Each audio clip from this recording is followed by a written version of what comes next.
Canelo Alvarez telah memutuskan untuk melakukan pertarungan ketiga dengan Gennady Golovkin pada 17 September dan menyingkirkan ambisi untuk pertarungan kedua dengan Dmitry Bivol.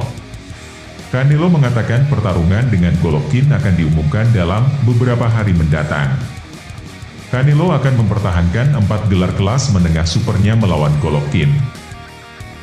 Rencana Canelo adalah mengalahkan Golovkin dan kemudian menghadapi Bivol dalam pertandingan ulang nanti.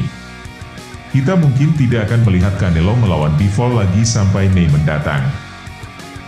Mempertimbangkan seberapa banyak masalah yang diberikan Golovkin kepada Canelo dalam dua pertarungan pertama mereka di 2017-2018, patut dipertanyakan apakah dia akan berhasil mencapai pertandingan ulang dengan Bivol tanpa dikalahkan lagi.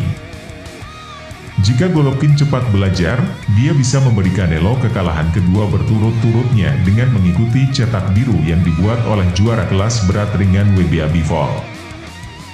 Jika Golovkin bisa mengikuti cetak biru tepat yang dibuat oleh Bivol, dia tidak hanya bisa mengalahkan Canelo tetapi juga mengakhiri karirnya. Dalam keputusan bulat 12 ronde yang menentukan pada 7 Mei, Bivol mengalahkan Canelo dengan kombinasi dan memanfaatkan stamina Canelo yang terbatas. Untungnya bagi Canelo, Golovkin memiliki masalah staminanya sendiri juga, seperti yang kita lihat dalam pertandingannya yang melelahkan baru-baru ini dengan juara kelas menengah WBA Ryota Murata pada tanggal 9 April.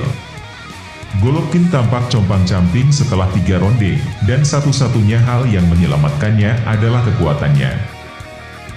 Murata mengalahkan Golovkin dalam 5 ronde pertama, dan segalanya tampak suram bagi petarung Kazakhstan tersebut. Di ronde ke-6, Golovkin membalikkan keadaan dengan mendaratkan pukulan tangan kanannya yang powerful ke kepala Murata yang membuat corong mulutnya terlepas.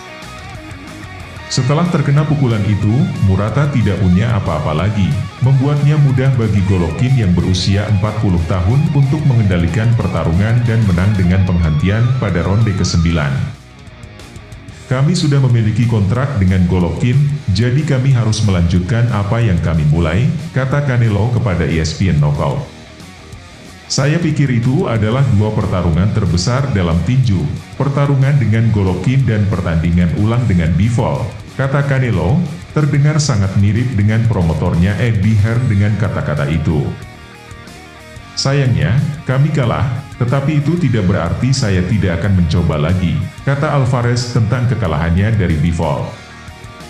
Jika Golovkin dapat meningkatkan permainannya dan melakukan kombinasi lemparan, dia bisa membuat kesal Canelo. Masalahnya adalah, Golovkin bukanlah pemukul kombinasi, dan dia tidak memiliki mesin yang sama dengan yang Bivol gunakan untuknya dalam kemenangannya atas Canelo.